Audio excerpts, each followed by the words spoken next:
Hello friends, आज के इस वीडियो में हम लेकर आए हैं क्लास 12 वालों के लिए, इंटरमीडिएट परीक्षा छात्रों के लिए केमिस्ट्री का रसायन विज्ञान का दोस्तों 35 महत्वपूर्ण ऑब्जेक्टिव मॉडल सेट प्रश्न को लेकर। ठीक है, तो जितने भी छात्र एग्जाम्स देने वाले हैं 2023 के बोर्ड परीक्षा में, तो ये वीडियो शुरू से लेकर अंत तक जरूर देखना, बहुत ही इंपॉर्टेंट होने वाले हैं आप सभी के लिए। ठीक है, वीडियो को लास्ट तक जरूर देखना दोस्तों। वीडियो को लाइक करके शेयर जरूर कर दीजिएगा और चैनल को सब्सक्राइब कर लेना, ताकि इसी तरीके से हम लोग न्यू वीडियो लेकर आऊँगा नोटिफिकेशन आपको मिल जाया करेगी।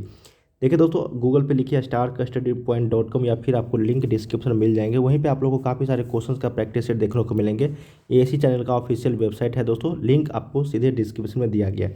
तो चलिए दोस्तों, बिना किसी देरी के हम लोग यहाँ पे स्टार्ट करते हैं इंटरमीडिएट बोर्ड परीक्षा छात्रों के लिए केमिस्ट्री रसायन विज्ञान का पहला प्रश्न। देखिए दोस्तों, जितने भी प्रश्न बताऊँगा ये सारे इंपॉर्टेंट है, अंत तक जरूर देखना, एक एक प्रश्न इंपॉर्टेंट है आप सभी के लिए। पहला प्रश्न है दोस्तों कि रवा कितने प्रकार के होते हैं। क्या प्रश्न है दोस्तों यहाँ पे कि रवा जो है वो कितने प्रकार के होते हैं। क्रिस्टल बहुत इंपॉर्टेंट प्रश्न है, जब भी देखने को मिलेंगे इसी तरह से देखने को मिलेंगे ये प्रश्न। तो देखिए, जब भी रवा कितने प्रकार के होते हैं पूछे जाएंगे तो हमेशा आप लोग याद रखना कि रवा जो है वो टोटल 4 टाइप्स ऑफ क्रिस्टल्स होते हैं, मतलब 4 प्रकार के क्रिस्टल्स होते हैं। तो ऑप्शन नंबर यहाँ पे क्या हो जाएगा, सी इज द राइट। अगला प्रश्न है दोस्तों, कहा गया है कि H2O बर्फ में किस प्रकार के अपबंध जो है वो पाए जाते हैं, मतलब which of the following bond is found in H2O।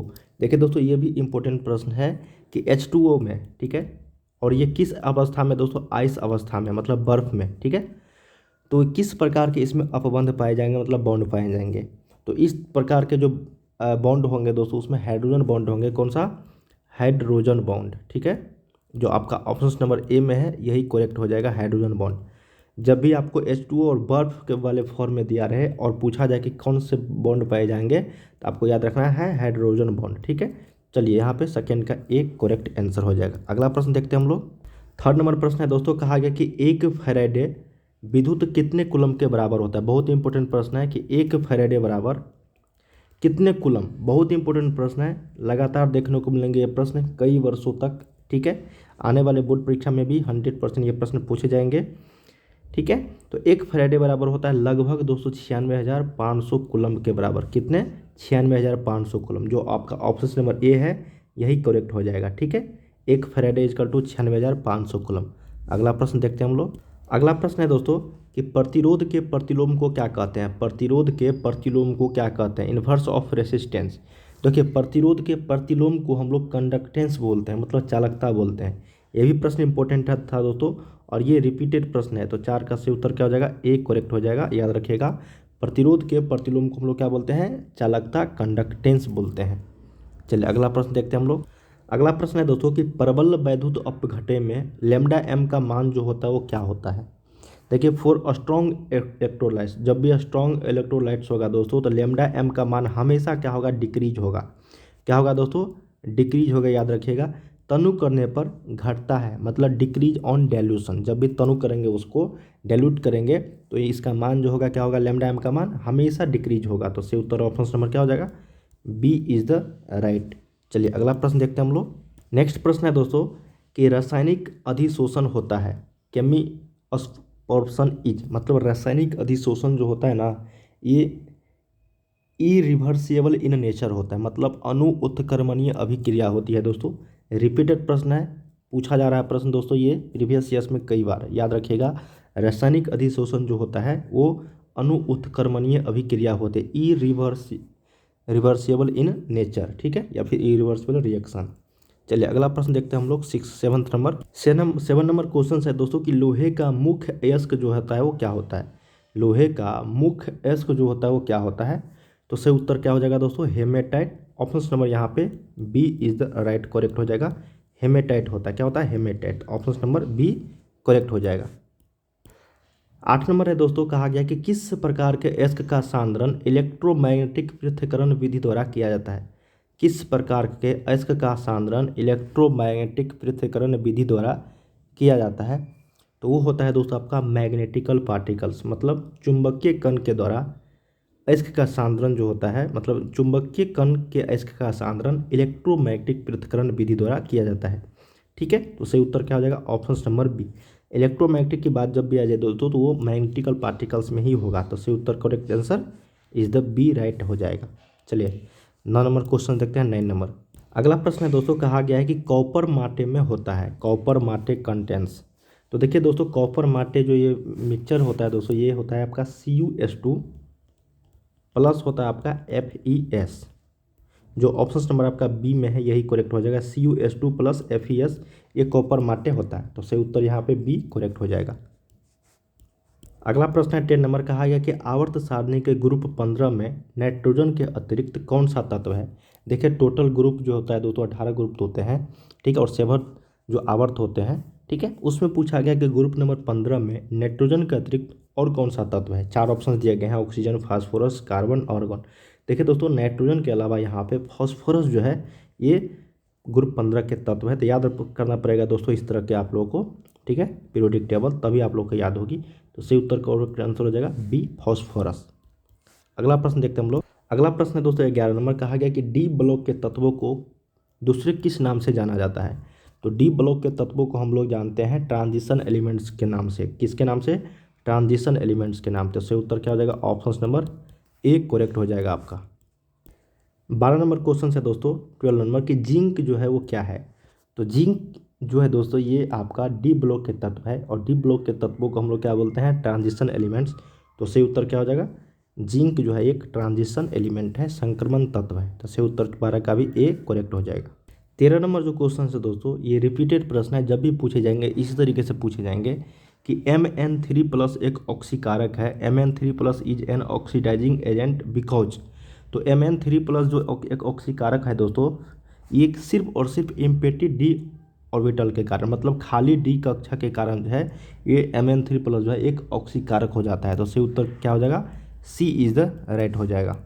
Next है यहाँ पे 14 नंबर कि K2ZnOH का होल 4 का आयुपेक नेम क्या है।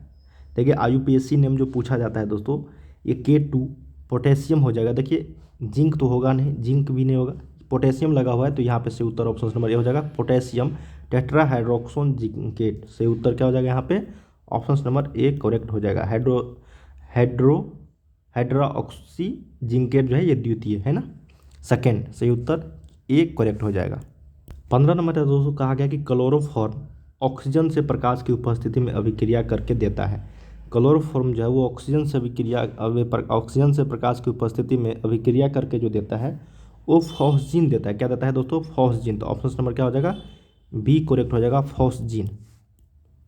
नेक्स्ट है यहाँ पे 16 नंबर दोस्तों, कहा गया है कि एल्कोहल और फेनॉल बनने में एल्केन एवं एरिन का एक हाइड्रोजन किससे प्रतिस्थापित होता है। 4 ऑप्शंस दिए गए हैं दोस्तों। देखिए एल्कोहल और फेनॉल बनने में जो एल्केन एवं एरिन का एक हाइड्रोजन जो होता है वो OH से यहाँ पे प्रतिस्थापित हो जाता है, ठीक है, रिप्लेस्ड होता है। तो सही उत्तर यहाँ पे बी करेक्ट हो जाएगा, याद रखिएगा, पूछा हुआ प्रश्न था। अब ये जो प्रश्न है दोस्तों गिल्सरॉल जो है, ये गिल्सरॉल इज अ बहुत इंपॉर्टेंट है, रिपीटेड प्रश्न है, हर एक बार से पूछे जाने वाले प्रश्न है कि गिल्सरॉल जो होता है वो ट्राइहाइड्रिक एल्कोहल होता है। तो ऑप्शन नंबर क्या हो जाएगा? सी करेक्ट हो जाएगा, ट्राइहाइड्रिक एल्कोहल। नेक्स्ट है दोस्तों 18 नंबर, कहा गया है कि बेंजीन का साधारण हाइड्रोक्सी व्युत्पन्न जो है वो क्या है।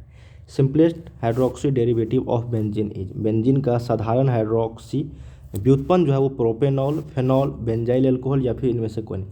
तो बेंजीन का साधारण हाइड्रोक्सी जो व्युत्पन्न है दोस्तों, करेक्ट आंसर हो जाएगा आपका फिनॉल। क्या हो जाएगा? फिनॉल। तो option number B is the right हो जाएगा। 90 नंबर क्वेश्चन है कि क्लोरोइथेन अमोनिया से अभिक्रिया करके क्या देता है। देखिए दोस्तों क्लोरोइथेन अमोनिया से जो अभिक्रिया करके देता है एथेनेमिन देता है। क्या देता है? एथेनेमिन। ऑप्शन नंबर यहाँ पे ए करेक्ट हो जाएगा, एथेनेमिन। अगला प्रश्न है 20 नंबर, कहा गया कि एमाइड LiAlH4 से अभिकृत होकर क्या देता है। ये जो एमाइड LiAlH4 जो होता है वो अभिकृत होकर जो है वो क्या देता है। तो सही उत्तर यहाँ पे हो जाएगा दोस्तों option number B, alkyl amine. ये भी रिपीटेड प्रश्न है दोस्तों, जितने भी प्रश्न यहाँ पे मैं बता रहा हूँ ये सारे प्रीवियस ईयर्स के प्रश्न है और बहुत ही इंपॉर्टेंट प्रश्न है, ठीक है, इसको जरूर एक बार याद कर लीजिएगा सारे प्रश्नों को।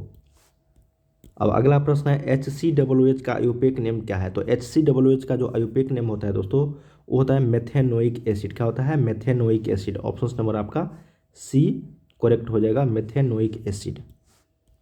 अब अगला प्रश्न है 22 नंबर, कहा गया है कि ऑक्जेलिक एसिड का आयुपेक नेम क्या है। आयुपेसी नेम ऑफ ऑक्जेलिक एसिड। तो ऑक्जेलिक एसिड का जो आयुपेक नेम होता है दोस्तों, मतलब आयुपेसी नेम, वो होता है इथेन डाइओइक अम्ल। क्या होता है दोस्तों? Ethane dioic acid. तो सही उत्तर ऑप्शन नंबर सी करेक्ट हो जाएगा, ethane dioic acid. 23 number question है दोस्तों कि मिथाइल नाइट्रेल का सूत्र होता है, the formula of methyl nitrile is. Methyl nitrile का जो सूत्र होता है दोस्तों, वो सही हो जाएगा आपका CH3CN। क्या हो जाएगा? CH3CN। ऑप्शन नंबर आपका बी जो है ये करेक्ट हो जाएगा। ठीक है, नेक्स्ट है दोस्तों यहाँ पे 24 नंबर, कहा गया कि साधारण कार्बोक्सिलिक अम्ल जल में घुलनशील होता है क्योंकि उनके बीच जो होता है वो कौन सा बॉन्ड पाया जाता है? तो साधारण कार्बोक्सिलिक एसिड जल में घुलनशील होता है क्योंकि उसमें हाइड्रोजन बॉन्ड पाया जाता है। कौन सा? Hydrogen bond. तो ऑप्शन नंबर यहाँ पे बी जो है ये करेक्ट हो जाएगा। अब अगला प्रश्न है कि फ्रुक्टोज का सूत्र क्या होता है? तो फ्रुक्टोज का जो सूत्र होता है दोस्तों, वो होता है आपका C6H12O6। तो ऑप्शन नंबर यहाँ पे ए करेक्ट हो जाएगा। फ्रुक्टोज का सूत्र, the formula of fructose is. Option number A. अगला प्रश्न है कि कार्बोहाइड्रेट जो जलांकित होकर 3 से 10 मोनोसैकेराइड बनाता है उसे हम लोग क्या कहते हैं? कार्बोहाइड्रेट जो जलांकित होकर 3 से 10 मोनोसैकेराइड बनाता है उसको हम लोग बोलते हैं ओलिगोसैकेराइड। क्या बोलते हैं? ओलिगोसैकेराइड। ऑप्शन नंबर यहाँ पे बी करेक्ट हो जाएगी। 27 नंबर क्वेश्चन है दोस्तों, कहा गया है आपका कि अमीनो अम्ल में 2 सक्रिय मूलक होते हैं, पहला है COOH, दूसरा है क्या? तो अमीनो अम्ल में 2 सक्रिय मूलक होते हैं, पहला COOH, दूसरा है दोस्तों आपका NH2। क्या है दोस्तों? NH2, जो ऑप्शन नंबर आपका सी में है यही करेक्ट हो जाएगी। ठीक है, अगला प्रश्न है 28 नंबर के अल्फा अमीनो अम्ल के पॉलीमर को क्या कहते हैं? तो अल्फा अमीनो अम्ल के पॉलीमर को हम लोग बोलते हैं प्रोटीन। क्या बोलते हैं? प्रोटीन। ऑप्शन नंबर आपका ए करेक्ट हो जाएगा, पूछा हुआ प्रश्न था, रिपीटेड प्रश्न। अगला प्रश्न है दोस्तों 29 नंबर कि पॉलीथीन जो वो किसका बहुलक है? पॉलीथीन। देखने से लग रहा है दोस्तों पॉलीथीन इन लगा हुआ है, तो सही उत्तर क्या हो जाएगा? इथीन। क्या हो जाएगा यहाँ पे? इथीन हो जाएगा। तो सही उत्तर ऑप्शन नंबर बी करेक्ट हो जाएगा, ये बहुलक है दोस्तों पॉलीथीन इथीन का। अगला है 30 नंबर कि रबर, स्टार्च, सेलुलोज एवं प्रोटीन जो है वो क्या है? Rubber, starch, cellulose and proteins are, ये नेचुरल पॉलीमर से, मतलब प्राकृतिक पॉलीमर है दोस्तों, प्राकृतिक बहुलक। सही उत्तर ऑप्शन नंबर बी करेक्ट हो जाएगा। अगला है 31 नंबर, कहा गया है कि ब्यूना एन तथा बुना एस जो है वो किस प्रकार के रबर है? प्राकृतिक, संश्लेषित, या फिर पॉलीथीन, या फिर बेकल है? तो देखो बुना एन जो है और बुना एस जो होता है वो आपका सिंथेटिक रबर होता है, संश्लेषित रबर होती है। तो ऑप्शन नंबर यहाँ पे बी करेक्ट हो जाएगी। अगला प्रश्न दोस्तों 32 नंबर कि ज्वर कम करने में प्रयुक्त दवा को हम लोग क्या बोलते हैं? ज्वर कम करने में प्रयुक्त दवा को हम लोग बोलते हैं ज्वरहारी, मतलब एंटीपायरेटिक। क्या बोलते हैं? Antipyretic. Option number C correct हो जाएगी। 33 नंबर है कि सोलर सेल में उपयोग किए जाने वाले पदार्थ में जो होता है वो क्या होता है? तो सोलर सेल में उपयोग किए जाने वाले पदार्थ में सिलिकॉन होता है दोस्तों, जो ऑप्शन नंबर आपका बी में है यही करेक्ट हो जाएगा, सिलिकॉन। 24 नंबर क्वेश्चन है कि निम्नलिखित में से कौन जो है अनुसंख्य गुणधर्म नहीं है? 4 ऑप्शंस दिए गए हैं, जो अनुसंख्य गुणधर्म कोलिगेटिव प्रॉपर्टीज का पालन नहीं कर रहा है, मतलब कोलिगेटिव प्रॉपर्टीज नहीं है, इसमें आप लोगों को बताना है। तो हो जाएगा दोस्तों elevation of boiling point. Option number C वाष्प दाब, ये अनुसंख्य गुणधर्म में पालन नहीं करता है।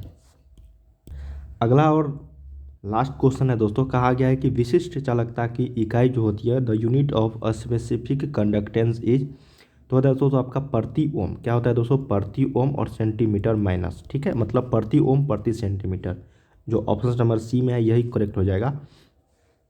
तो दोस्तों हम लोगों ने यहाँ पे टोटल 35 क्वेश्चंस किए हैं। ये मॉडल सेट के क्वेश्चन थे प्रीवियस ईयर्स के, बिहार बोर्ड के द्वारा जारी। जितने भी छात्र इंटरमीडिएट में हैं और एग्जाम्स देने वाले हैं दोस्तों, तो इस वीडियो को लास्ट तक आप लोग एक बार फिर से देख लेना, ताकि कई सारे प्रश्न जो यहाँ से आप लोगों को देखने को मिलेंगे। बहुत ही इंपॉर्टेंट प्रश्न था। वीडियो को लाइक कर लीजिएगा, चैनल को सब्सक्राइब कर लेना, ताकि इसी तरह से हम लोग न्यू वीडियो लेकर आऊँगा, नोटिफिकेशन आपको मिल जाया करेगी। डिस्क्रिप्शन में लिंक है वेबसाइट का, जाके आप लोग प्रैक्टिस सेट जरूर की। चलिए दोस्तों हम लोग मिलते हैं अगले वीडियो में। बाय बाय सभी को, तैयारी करते रहिए आप लोग। ठीक है।